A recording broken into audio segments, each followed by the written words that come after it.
Welcome to Being Curious podcast show, proudly supported by Moss Skin, a UK-based skincare line infused with sea moss.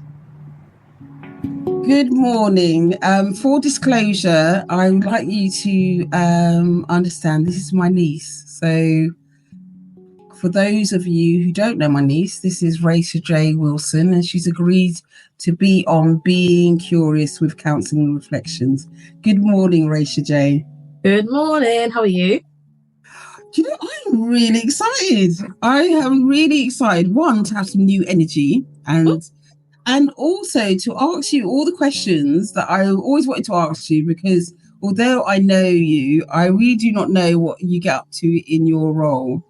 So please, can you just tell the listeners a bit about yourself and your background?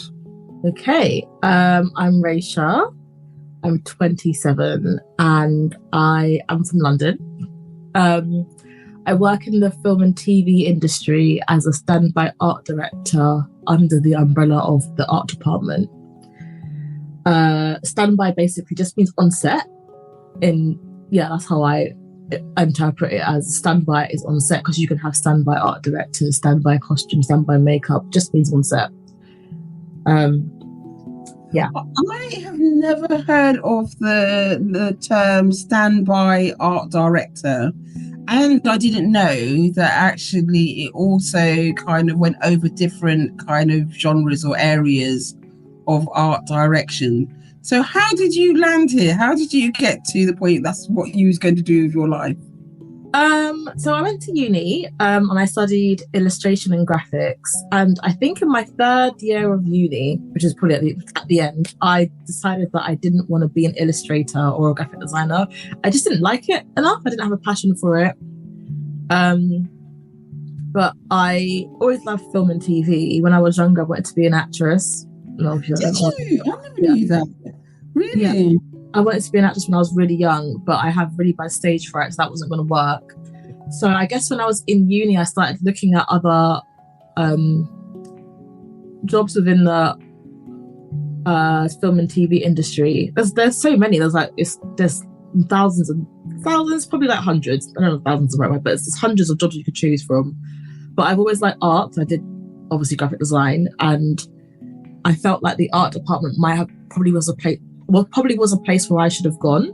So I remember watching the film Friends with Benefits with Justin Timberlake and Mila Kunis, and this is really weird, but he was an art director for a magazine, and I was like, oh, what's that? So I googled it, saw it was also in the film and TV industry, then researched the film and TV industry art director. I thought that sounds a bit of fun, and then I kind of went from there into finding my way in.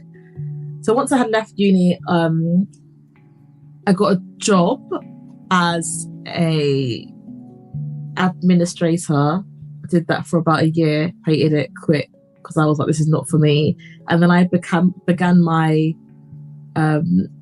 journey into trying to get myself into the TV and film industry, which is really hard. I was going to ask you that because I've just come away from a workshop in London, and the creative group were singers and performers, and they're struggling. They're struggling. They're still at uni, but they're struggling to kind of connect into the industry. So I can imagine that there are not many people of colour wanting to go to TV or know how to do it. So you finish your degree, you end up doing some admin, and then you decided after watching this film, okay, this is the direction that I want to go in. How did you get in? How did you get into the front door? What did you have to do to get in? Well, I'm actually quite lucky because my mum works for the BBC, and she told me that they were having interviews at the BBC for runners on Eastenders. So then I applied. And what's a runner? A runner is like, a runner is someone who basically, I don't even know how to describe their job, but they just do everything. Like they're a bit of everything, but they're a very like beginner level role. they work under the production. So like they work under the ADs, which was the assistant directors. So they kind of help with the flow of set. Is that the right word to use? The flow of the way that the filming process goes. So like they'll hand out call sheets. If you have a problem, you can ask a runner. They normally try to keep it quite quiet. Like they just try to help out a bit. But it's very entry level, like mostly making teas and keeping people ready. No. Did you get the job at the BBC as a runner? I did get the job as a runner at the BBC, and it was mostly making teas. Asking the director. Even though it was Eastenders, you were just making teas. But yeah, but like it was. So I was making teas for the director, for the first AD, because they kind of can't leave set. So the director is constantly on set. I mean, even to go to the loo, it's quite difficult. They very rarely get time away for themselves. People are constantly asking them questions, so they're always busy. So making a tea for someone who can't really leave, it's a big deal. And the first AD is the same. They can't really leave set either because they need to make sure that everything's running properly. So once once you get to set, let's say your day starts, and then you have the actors come to set, the director and the first AD, the DOP, and the script supervisor will all go and run lines and then talk through shots, and then they'll show all the crew what the scene is going to be, and then the crew have to go in. So once the crew have gone in, the director kind of has like maybe a minute of breathing space, just to, because they've told them what to do now, so the crew can go and do it. But the first AD has to stand there and basically oversee that everyone's doing it and it's moving properly according to schedule and time. Because if we're behind schedule, if you're behind schedule or you're down too much, then it could mean that you have an extra day of filming, or you have to do, or you cut things out of a show, or you have to ask people to stay behind later, and you don't really want to do that because it's quite expensive, and also people's we're there from 7 till basically 7, so it's a whole day. Asking everyone for an hour extra every day is no one really wants to do that because it's quite tiring. Did you, when you first did it and you got the job as a runner, you just finished your degree and you had a year being an admin assistant. What was it like? Did you feel, yes, I've got on the ladder? Did it feel like you was going somewhere? As an administrator? Yeah. No, I hated it. I hated it so much. It was not for me. Did you? It's very boring. I feel like for me it was quite boring because my day was very. I mean, if you're into routines, then it works very well. But I'm not into that level of structure within my life. Like, I would wake up, go to work. I start work and I just stare at a computer all day, and then I have lunch, and then I go back to the computer, and then I go home. I just found that whole process really boring. I think it was just really like. And it was also quite a small company, so there wasn't many people there. So I had people that I could talk to, but they just weren't like close friends or anything. I just feel like it just was, that part wasn't for me. I mean, maybe if I was in a bigger company, it might have been different, but that one. But as a runner, did you feel fulfilled as a runner? Did you feel, actually, I'm going in the right direction? I felt like I was in the right place, but in the wrong department. Oh, really? Okay. So how did you get over from being a runner to the next department then? I went to the Eastenders art department with my CV, and I was like, I really want to join the art department. I spoke to the designer at the time. I was like, I really want to join the art department, and she was like, there's nothing here for you at the moment. She goes, but leave your CV, and if there's something, we'll message you and help you out. And yeah, basically I left the Eastenders to do another job, and on the other job I was on, she called and she was like, I have a position if you want to join it as art department assistant. And I basically like ran. Well, I asked the production I was on if I could leave early to go back to Eastenders to join the art department. So did you go to the production that you went after being a runner at Eastenders? Was it another runner's role? Yeah. Okay. And so when you came back to Eastenders, you was assistant art director in the art department? I was art department assistant.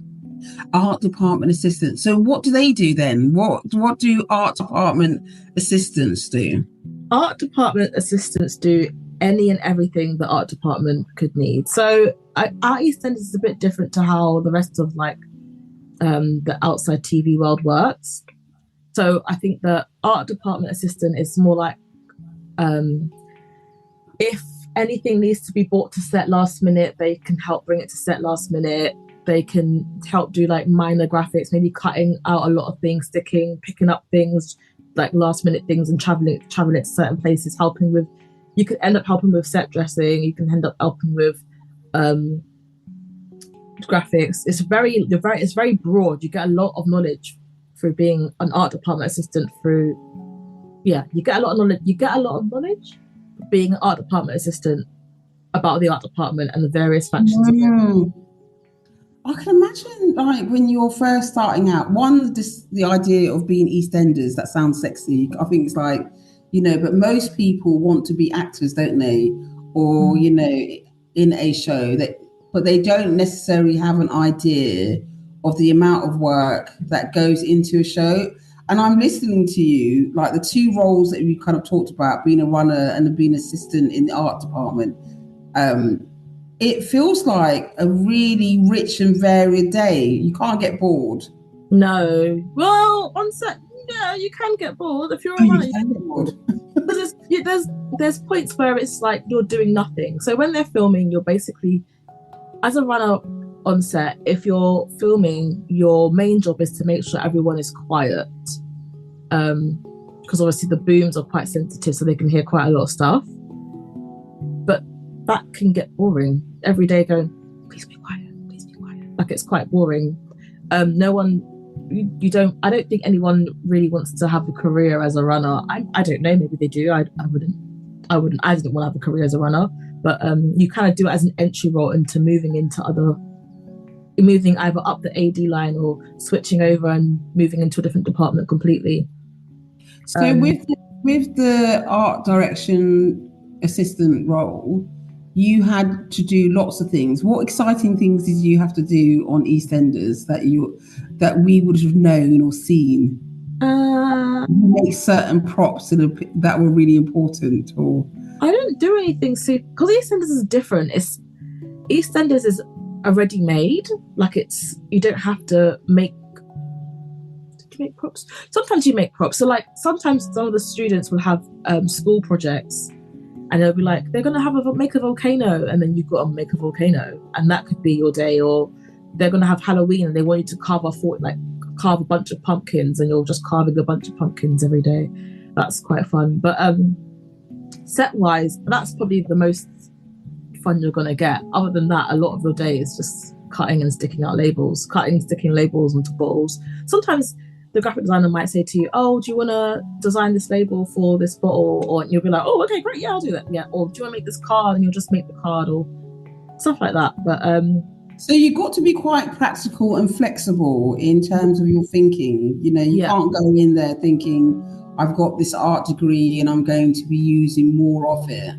It could be, there's a breadth of stuff that you could be doing. None of it that on the surface feels like being creative, but it's part of the creative process. Yeah, I do think a lot of people do join the art department or think about joining the art department and think they're going to be drawing pictures all day, and that is not the case. There's a lot of things that go into the art department that are not pictures at all. I think even with graphics, like graphic designers don't just make pretty things all the time. Their graphic design could be a letter, and that's their job for that, not the whole day, but that's one thing they have to do. It could be signage, it could be really stuff that you just don't find that interesting. And I think it's not always so like super creative, like it's not a bunch of pictures, like we're going to make this mad installation. It's not always that. Sometimes it's very simple. So yeah. So I know that you've moved on to other roles. So what happened next after you became assistant and stay in EastEnders or did you go somewhere else? I did stay in Eastenders. So after I became assistant art director, I did that for about 6 months. And then my boss, she opened up a scheme. It was a trainee standby art director scheme, which is the job I actually wanted to do in the first place. And she goes to me, do you want to do it? And I was like, yeah. She goes, okay, well, I'll see if we can get you on. Like, I have to interview a few people, and then we'll, if it works out, then you can get the role as a trainee. So I got the role as a trainee art director, trainee standby, but in Eastenders they call them art directors. So I was a trainee art director, and basically it was meant to be, was it 6 or 4 months? 4 months of art department assistant, and then 3 months shadowing, and then 3 months standby, I believe. Yeah, by yourself. So what it was, so the art department assistant part I had already done. Because it was part of the scheme, I had to do a little bit longer. So I think I was an art department assistant for about, did I say 6 months before? 7 months? Or 6 months. About 6 months I was an art department assistant. And then I started shadowing standby art directors, and they would take me through from the beginning process to the end process. So from when they get to the script to when they had finished filming. So they showed me how they broke down their scripts, all the meetings they used to have with directors in costume, the props guys, the art department. So wait a minute. So the art director, your standby art director. Yeah. So they do a completely different role, but they liaise more with the wider set and the directors then? Yeah, because they're on set. So okay. Only on Eastenders, it's very different. So on Eastenders you'd have meetings with the director, and costume and makeup and all the other departments. Whereas outside you don't really have those meetings because you don't start so far in advance. So at Eastenders, oh my gosh, sorry. So you have 2 weeks prep and then you have 2 weeks filming, and then for that whole time, that's what you're doing. And on the outside world, the art department might start. Let's say it's a 6-week shoot.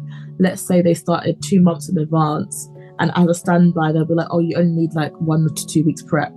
So you don't, So you don't have to talk to the director and all that stuff because that's already been done for you by the various other members. So it could be the set deck and then the art director. They kind of talk to the director along with the production designer about what they want for each scene, and then you come in as a standby outside, and you just kind of break down the scripts, and then you kind of ask your department questions.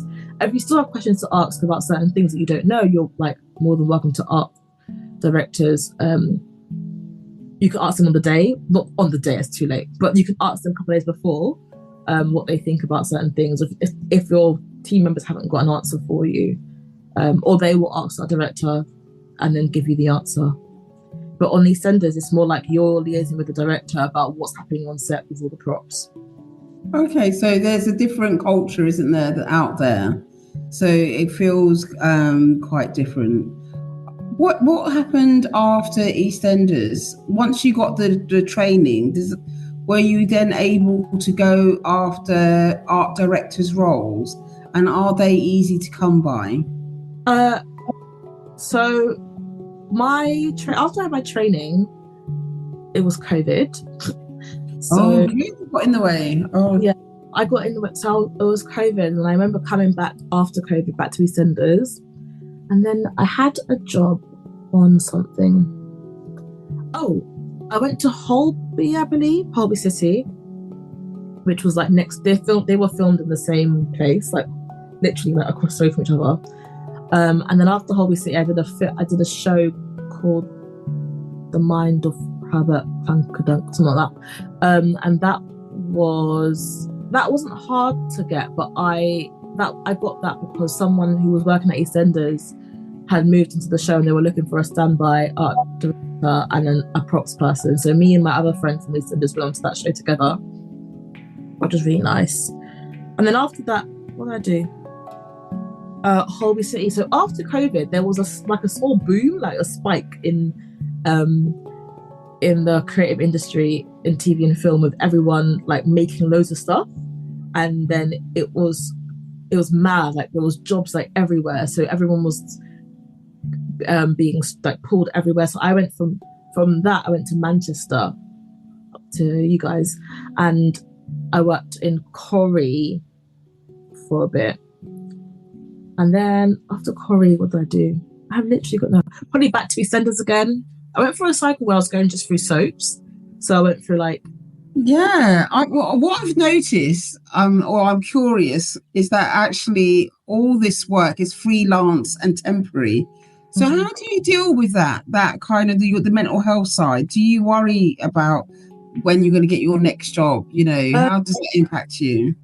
I think at the moment, now I'm worrying more so than before. I mean, it doesn't impact you. You have to just try, but a lot of the jobs I've gotten are either through like someone telling me, oh, this is happening, or they need someone and I'm there, I'm available, or emailing people and they'll be like, yeah, we need somebody. But there is a point where you do get a bit worried. Like currently now I'm not working and I haven't worked properly since the end of Feb. And we're like almost end of April. Is that unusual in the industry? It's just really quiet. So there's ebbs and flows, and currently it's really quiet. I think there was writer strikes there were writer strikes last year, and there was actor strikes last year, and I feel like we haven't really bounced back from that properly. I think it's really interesting because some of my clients are creative and you're actors and other kind of parts of the industry, and there's something going on, and they echo what you've just said, that last year they were inundated with work. This year it feels like there isn't the work. And I also wonder in this as well, what does it mean to be a Black woman navigating these spaces as well? I don't know how diverse these spaces are. I don't know if they should be diverse also. So is that another component in terms of the networking side of things, or it's got nothing to do with that? It's just the way it is at the moment in terms of the industry. The industry is not extremely diverse at all. A lot of it, I think, it's changing. It's getting there. It's very slow, but it's getting there. I think it used to be quite an old boys club, so loads of men, and now there's more women, but there's not loads or like an influx of people of color. Like I can normally count the amount of people of color on set with me, and does that make a difference then in the overall production and feel of a project? I'm not saying that every project should have everyone from all parts of the world in there, but I wonder in terms of the processes and the accuracy and authenticity of characters, if the actors are a person of color, when someone from the creative team are creating these spaces, do they get it, that there are certain things in that particular home should be present? I think when it comes to, if you're making a show about a bunch of people of colour and then your crew doesn't represent that, then yes, that'll make it very awkward because then they wouldn't get it. But I don't think that all shows have that element. But I am noticing now that I think more shows are trying to become diverse within the actors, but they're not so diverse within the crew. But that's or is that because that actually, if you kind of think about education, like you said, Mum was what was Mum? Mum was at EastEnders. Mum's the health and safety advisor at BBC. Yeah, but before that, what did Mum do? I think she works in theatre. She worked in the theatre. So was it helpful? I suppose what the question I'm asking, was it helpful to kind of have a family or have a family member that understands what it means to be creative? I wonder if I had a child growing up, wanting to kind of do something different other than an actor or director or writer, I wouldn't know what those roles would be. I wouldn't even know where to start as a parent. I guess it does help. From my experience, I mean, for me now, I kind of don't know how to answer this question. I'm so sorry. For me now, when I speak to my mum about what's happening, because she works in it, she understands where I'm coming from. So I can see how other parents who don't work in the industry can be a bit more cautious about their child working in this industry, especially as it fluctuates so much. Is that what you mean? Is that what I'm out? Yeah, I suppose so. I suppose, yeah, I wouldn't even know where to begin. I don't know if it's about a person of colour, but I can imagine that if you kind of think that most people of colour, if they come from a background where their parents are recently, there are prescribed jobs, isn't there? Doctor, engineer, nurse, social worker. There's these kind of prescribed jobs, whereas, probably people might not know the inner workings of the production side of television and film. And it sounds like there's a range of jobs for anyone to kind of apply. But if you don't know about them or know where to start, I think it's more knowing where to start and not knowing about them. I think also this industry is very much like, how do I get in? How do I get in? And then once you're in, you're in. So it's hard to get in, and then once you're in, and I can't describe. Do you think this is the old, like you said, it's like an old boys network? And I was speaking to someone who's in radio, and when they went across to TV, that was a conversation that they kind of raised, was actually there was a certain anxiety about whether or not they would be good enough. But these fellow kind of people had been there for a long time. Yeah, there are a lot of people that have been there for a long time. I think also because they've been there for a long time, they feel I don't want to say threatened, that's not the right word, but they feel like they know best. And obviously I think a lot of people, they think that because you're young, you don't want to listen to them or you know better. But I also feel like sometimes if you're older, you don't want to see the perspective of someone who's young because you don't want them to be right. I feel like they're more intimidated by the fact that maybe you might see something differently to them, and they haven't thought of it like that, and they're just thinking, oh, well, do you know what I mean? You're wrong, or you're going to take my job or whatever. But eventually, that is so interesting, because I think that comes across. I think regardless of what career you're in, I had a conversation about kind of being managed by a younger person. And I never had a problem, but maybe I did have a problem, maybe because actually you kind of think, oh, I've got wisdom, I've been here a long time. Whereas actually young people, or anyone younger than me, in this case, have a lot of wisdom and experience. It's different. And I value that. I value that now because I'm comfortable in my skin.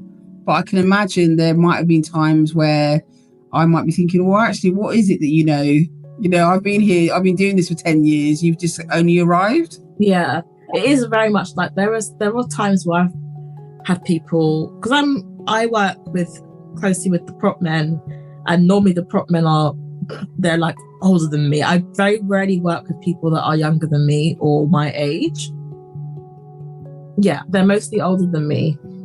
So me having to go and tell a guy who's probably like, could be my father, could you do it like this, please? It's like, I can see that they don't, not all of them. Some of them are like, yeah, fine, whatever. Some of them are just like, why are you telling me what to do? I know what to do. And I know that I'm coming in as a threat to them, as this young child that they could have fathered. Like, hey, can you do that? I always try to be as respectful as possible to them, because I understand that this isn't their ideal. And I feel like it's an understanding of telling someone or saying to them, hey, like, I'm just trying to make whatever. I said, if you have a better idea, like, let me know, and then we could just do it your way. But I'm open to any suggestions. I'm not always going to think of the best way to do things. So just let me know. The seniority of, can you just tell me, what do prop people, men do, persons do? Oh, they kind of like, they're in charge of the props. That's their main. They're in charge of all the chairs, props they're on set. They're in charge of like the chairs. We are in charge of everything to do with the set. So if someone goes, if the director the DOP goes, we need to move that wardrobe, the prop men will get up and move the wardrobe. that's like And their. then your director, would the director go straight to the prop men? They can do. Or would they ask you to go to the prop person? They can go straight to the prop men, and then it's up to me to help decide whether. So sometimes it's like they want to move that wardrobe. Yeah, fine. We're not going to see it. Cool, move it. Sometimes like they want to move that wardrobe. Oh, we can't move it because. And then because we've seen it in another shot this way, we can't just remove it completely because it's going to look like it's missing. And that's when I have like an iPad and I have a bunch of pictures on there, and I'm just checking to make sure that it's all correct and it all links up together. Because so that's the continuity part, then, is it? Part of it, yeah. So sometimes it's like, yeah, whatever. If you want to move a bed, move a bed. If you want to take something out to shoot a different way, fine. We work together. Why would they argue with you? I don't understand. Why would they argue? And what was your worst arguing? What was the worst argument you had about a prop?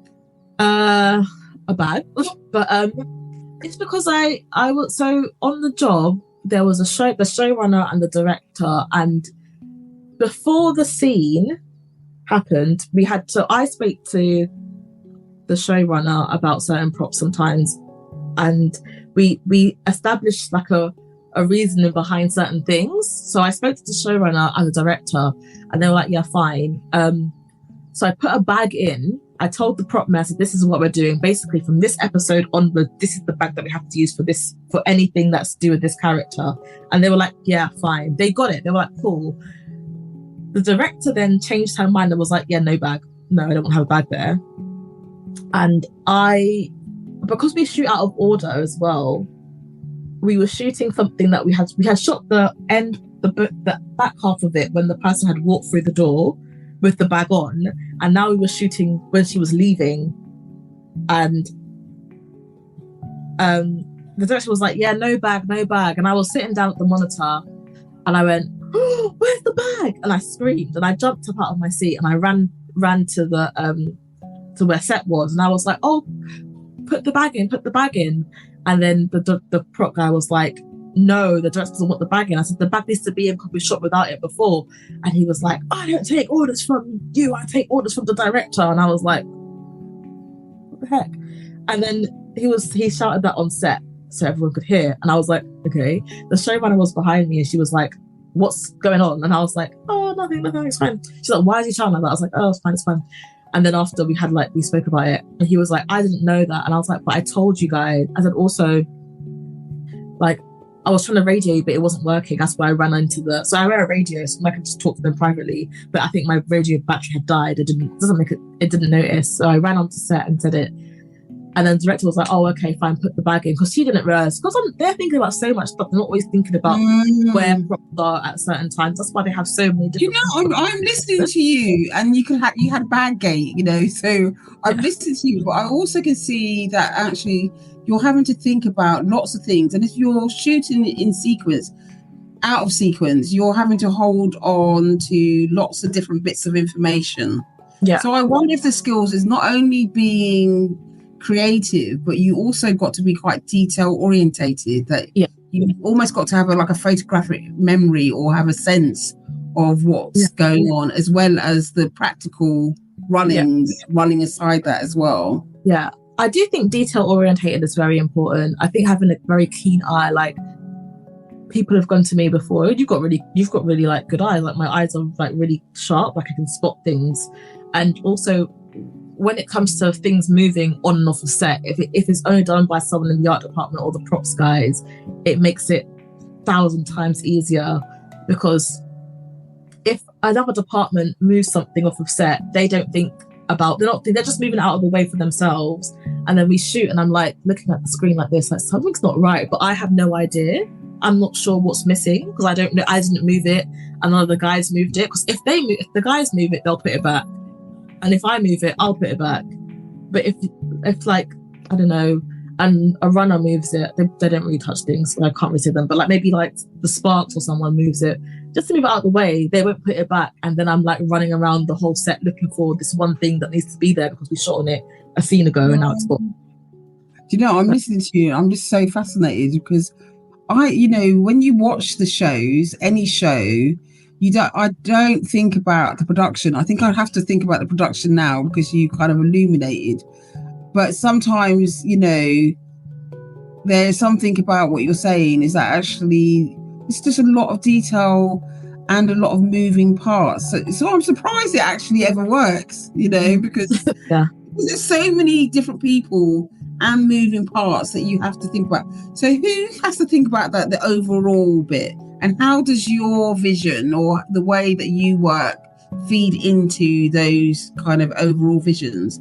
Or is it that the director just tells you what to do and then you just do it as your department does it? Can you feed up to the director? Does that make sense? I'm going to answer in the way that I think you meant. So I feel like when it comes to the script overall tells you what to do. That's the script. So, you're frozen. Oh, sorry. So if I have a script and the scene is... you can hear me? Yeah, sorry, yeah. And if I have a script and the scene is Cappy's in the kitchen making tea, I know that I need to be in the kitchen making tea, so I bring all the tea stuff.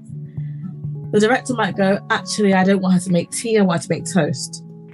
And we'll just change it to toast, but don't tell us on the day. Don't tell us at the scene. Give us some time to get the toast, because we don't always have food on us or certain things on us. We need to have a bit of notice to get someone to get it. And that would be like, so if I was on the set and the director goes, we want to have tea, a toast instead of tea, I would make a call to the art department assistant and be like, hi, can you get us some tea or toast? Or I'll make it to the petty cash buyer actually. And if she's too busy, she'll get the art department assistant to do it. But then they bring the toast to set and then it's all fine. But I think it's the script, then the director. So the script says it, the director goes, interprets it, we read it and follow it, and the director goes, I don't like that, I want to change it, and then we just change it for the director. So they have the overall say in what goes on the set. So would you want to be a director? Because I can imagine you'd be a very good director, because given that you guys are creative and you have a vision and you also know how things look, I can imagine that you would have a really good creative eye to be a director. Or would you want to? No. No. All right. So what is it about those roles, and what is it about your role that you're currently doing? I think when you do it. One thing that directors do that I don't love is they have way too much responsibility. It all falls on their shoulders, and I don't want to have any of that type of stress. Like, they are, like, I would say they're probably really stressed out people, because it is very much like, and this is why there can be like some of them shout a lot because they're getting very irritated by things not happening fast enough, because when things don't go wrong, it's on their head. And also they can work with some difficult people. Like, sometimes some actors can be quite difficult, or like they have to quite navigate. I guess I do the same thing, but they have to navigate like the actors' personalities on a different level and deeper level, and they might just want something. I don't know. I just don't think it's for me. I just can't do that. So where do you go once you're an art director? Where do you go? Where will your career end, do you think? Where are you interested in? Because you've done lots of different kind of soaps for the UK. Yeah. Most people would have understood the soaps that you have described. But where do you want your career to evolve to? What's your interests in life? I think currently I want to be a set deck. That's where I want to go to. I'm not ready to transition to there yet, but I think that's the trajectory of my career. That's where I'm going to push myself towards. As a standby, I could choose. So the roles are in the art department, production designer who's the top, and then underneath you have set decorator and art director, and then underneath that you have like standby art director, art department assistant, graphic designer. There's a bunch of other people as well. Petty cash buyer, production buyer, draftsman. There's a whole array of like different job roles underneath this production designer. but I think set deck is where I want to go. I feel like, and set deck is set decorator. Set decorator, so they're like more like soft furnishings and pictures and like all that type of dressing. So it's like interior design, but you would do it in period, or you do it in the field of the production that you're going to work. Oh, I think I would like that as well, because you could be quite creative, couldn't you? Yeah. That's one. Yeah. Sorry. The production design. What were you going to say? Sorry, no. I was going to say, how do you get to become a set deck? You know, what skills do you need? What qualifications? What will make it happen? I think you need to have depending on what area you are in, like part of like the world, you need to have a very vast knowledge of where to get things, like sourcing things. You need to have a vast knowledge of or do like a lot of research into. So if I'm doing a period piece, you've got to do a lot of research into period things and making sure you're getting things from the right period and not the wrong, because it could be easy to get something from the 1950s, but it could be set in 1954 and the item you're looking at is 1959 and someone's watching. Yeah, funny enough, I was listening to something. I was watching, and it was a bloomer where they said that this car would have been available in this country at that time, and when you're trying to shoot that scene. Yeah. So you would really have to be super detail orientated. Also know history of art or the ideas. You'd have to be very clear about kind of what things look like and why they're there. Yeah. It sounds really exciting. Why didn't I know about this? I went to art college, so I would have loved this. But I didn't learn about it in art school. No, you didn't. How come? Are they taught this in art school? I don't know. I mean, there are courses. Yeah. Of course. I mean, maybe I didn't. Yeah, there are courses. People do production design courses all the time. I guess I just didn't. When I was in college, I didn't look at it or didn't notice it or didn't know it was a thing. And that's it, isn't it? It's actually probably starts earlier down in the careers advisor kind of saying this is what you can do with your qualifications that you're interested in. You do art. Because I know when I did textiles, my first degree's in textiles, and when I went to art college, I actually was really good at ceramics, and I was really good at fashion. Yeah. But at that time, I don't think I would have had like the family support to kind of help me kind of navigate those spaces. I didn't know anyone who did it. Yeah, I think it is quite hard to do that if you haven't got the support. I mean, a lot of this stuff also, even in the industry that I am working in, sometimes people, and they're like, can you do this for free? And it's like, we can't do anything for free because we need to survive. Unless you have the support of your family to be like, oh yeah, okay, I can go back home and I wonder if this is interesting then. I wonder if then you have less people of colour or maybe working class people who don't have families to support them going into these professions because we can't do it for free. Like, you got to pay your rent, you got to pay, you got to live. London is expensive. I don't know if that's the reason why people of colour are not doing it. I don't think that is the reason, because you can find paid opportunities or internships that will pay you. I mean, not loads, but you get paid anyway. I think it is more of a case of they just don't know. Like, you just don't, it's not in your, but then also in saying that, I know a lot of people of colour that are in this industry. Like, I know loads and loads, but I don't always work with these people. But they are there, but just not. What would you tell your younger self about your, getting you ready to kind of work in film and television? Would you have done anything different in terms of your degree that you have chosen? Would you have started younger? I think I would have done a production design degree. Yeah. I would have studied a production design degree because I feel like there's knowledge that I don't have that others do have, and there's like skills that I don't have that others do have that I'm having to learn now. I mean, it's completely fine, but it would have been nicer to just spend my £9,000 doing that instead of doing what I did. But yeah. And then what about in terms of your mental health and resilience?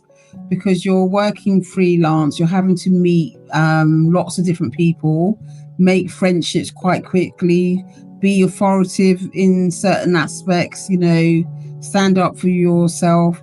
How do you look after your mental health in these spaces? I'm not sure. I don't know. I mean, this probably isn't the most healthy way to deal with things, but if I'm really upset about something, I might go into my car and have a scream on the way home. Probably not the best way to advise people to deal with their problems. Scream therapy. But I also think now we are in a place where if I have an issue with something or someone and it's really bugging me, I can go up to the person and say, or if it's someone who I thought I can tell my boss or like the production designer or the art director of the set deck, like I can tell them, oh, I'm not happy about this. And then they will go and fight my corner. And that's happened once before. So yeah. So I know that can happen, but most of the time it's not that big of a deal. It's just like little things that are irritating and you're just like, I'll just get over it. So, and also because I work in a fast-paced environment and I'm always changing jobs, half the time I just have to think in about 3 months I won't even know you, so it doesn't matter. And then yeah, or like less than that, in 6 weeks I won't know who you are, and then it doesn't matter. So I can just get through it, and then there's an end in sight. Whereas I feel like if you work in a 9 to 5 and you have an issue with a person, you'll see them all the time. Whereas with me, I'll be like, I'll see you every day for 12 hours a day for the next 6 weeks, and then never again. And then that's it. Thank you very much for sharing your journey and where you're at so far. Thank you for being curious with me.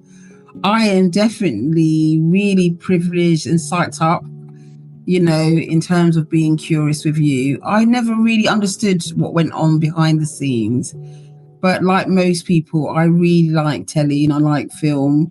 And, you know, I am aesthetically driven. So the way that you talk about your side of the industry would appeal to me in terms of that creative side of things. I'm not quite sure if I could deal with the forever changing, but do people stay in the same roles? I assume like if you're on Eastenders, you somewhere where there's a production that's been going on for 50,000 years, probably people don't move a lot. I feel like on Eastenders they have a rule that you can't stay for longer than 9 months. And then so basically you can do 9 months maximum, and then you have to go for 3 months. And in that 3 months, I think you have to work on something else or 2 other jobs, and then you can come back. And people want me to do that. They just kind of rotate around. Yeah. So, yeah, I've never even heard of that in the workplace. It sounds like a good idea, but it also sounds very strange. Yeah. It's knowing that you can only be there for 9 months maximum. I think I don't know. I think someone told me it's to do with like, because we're not technically employed by Eastenders, we're all freelancers. So if you're there for more than 12 months or there for a year, then you're classed as an employee. And then it could be to do with like taxes. The taxes and that goes along with it. That you leave, all that kind of stuff. But I'm not entirely sure. Don't see me. That's what I've heard, but I'm not sure if that's completely true. Well, thank you very much, Raysha J, for having a conversation with me.